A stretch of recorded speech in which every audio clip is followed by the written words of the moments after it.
top three things that we can't live without as a musician. We played thousands of shows, and so top of mind, a lot of things come to my mind on like things that I can't live without. I say the number one thing for me is extra guitar strings. You never have enough. For some reason, You break a lot. I do. All the time. It's crazy. And he can attest as he's seen me play on stage right next to him for a million shows. Like, I'm not a lead guitar player, so I'm not like bending the strings, getting crazy. I just play rhythm and some runs and stuff, and we just make it happen. And for some reason, I just break a lot of guitar strings, like a lot, especially during the summer and fall time, it seems like. But that'd be one of my things. What about you, Steve? You got anything you throw on your list? I'd say a piano stand, which I forgot once. We were in the Quad Cities, I think, Oh, whenever I you think it was. was. Your piano stand. It was a New Year's Eve gig, I think. Was it really? Yeah. I don't remember how or why. You think it'd be with everything else, but for some reason it wasn't there. I think I have a picture of it somewhere. It was a piano setting up on two bar stools. So, I mean, it I made it work. was pretty about the same level. If you're going to forget anything, you can make a piano work. Yeah. With putting something together, but it's not like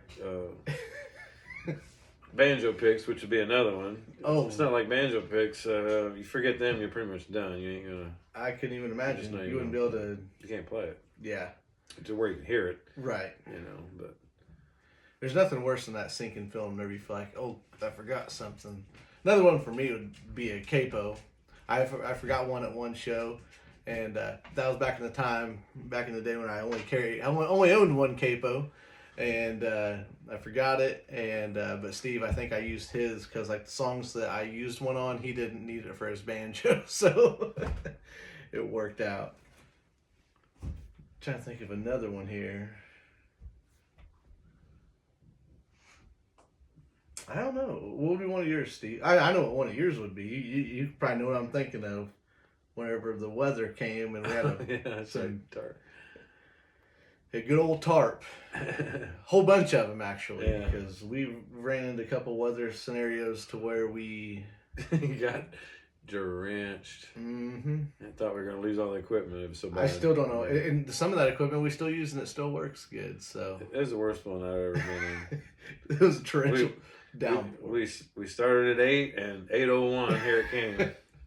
There's a Facebook Live video floating out from that show, actually. I think that I was under the tarp on the stage. We didn't have enough time to get off the stage. No, you couldn't go. Torrential downpour came. Winds, that was the bad part, was the wind. It just blew it right on the stage. You couldn't get. So, yeah, we lived under a tarp for about an hour. And then finished the rest of the show outside. It's kind of like being a kid again. We made a fort. We did. The gigantic fort over the whole stage. Fort over the stage. We're underneath the tarp. And the thing is the stage was covered on the top, which is always great, but on the sides, it was blown in from every angle. I mean, there was. You couldn't get out past the 50-mile-an-hour winds. I mean, it was just. No. Another one for me would be in-ear monitors. I've forgotten them a couple times because I always keep them on my person instead of in the band trailer like I should. Because I always want to make sure they're always charged up and ready to rock and roll. And I've forgotten them a couple times, but you make it happen. Do you got anything else you throw on your list, Steve? I don't think so, really. Well, that's the top three things that we can't live without.